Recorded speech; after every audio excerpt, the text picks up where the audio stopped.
Ça y est, on y est, 11,7 Tesla, on a atteint ce champ magnétique record, on est redescendu. C'est un grand soulagement, une grande satisfaction pour cet aimant unique. On a utilisé des matériaux supraconducteurs qu'on a poussés au maximum de leur performance. On a développé des nouvelles techniques de fabrication, des nouvelles techniques d'instrumentation, de pilotage. Donc ça nous a demandé de nombreuses années de R&D, beaucoup d'efforts. Ensuite, il a fallu fabriquer Iseult, c'est presque 6 ans de travail à Belfort par Alstom, donc maintenant racheté par General Electric. Et donc l'aimant est arrivé ici il y a 2 ans, après un long périple de presque 2 mois. À Saclay, il a fallu le faire entrer dans l'arche et puis surtout le connecter avec le reste de l'installation qui est situé en sous-sol dans le bâtiment. Le reste de l'installation, c'est l'usine cryogénique, ce sont toutes les alimentations électriques, les baies de contrôle-commande, tout le système d'acquisition, les automates, jusqu'à quelques mois, au mois de novembre, où l'aimant était prêt à débuter la mise en froid jusqu'à sa température de 1,8 Kelvin, sa température nominale.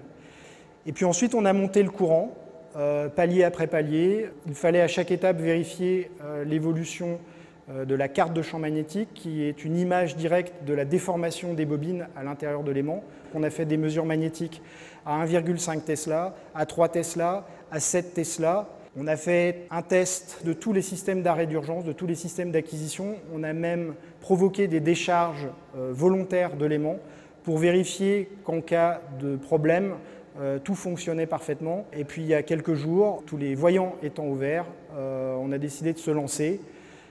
Et puis, il nous aura fallu presque 30 heures pour monter le courant dans l'aimant. On a fait une série de tests, évidemment, pour vérifier qu'au champ magnétique nominal, tout fonctionnait correctement. Donc, au cours des prochains mois, on va maintenant s'employer à transformer notre bel aimant en un véritable IRM. Donc, tout ce travail va être fait avec nos collègues de Joliot, qui seront à terme les utilisateurs de cet aimant. Donc transformer l'IRM, ça veut dire ajouter tous les systèmes dont on a besoin pour faire une image.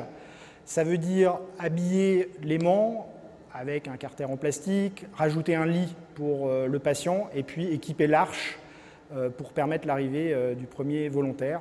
Donc ça fait encore beaucoup de travail.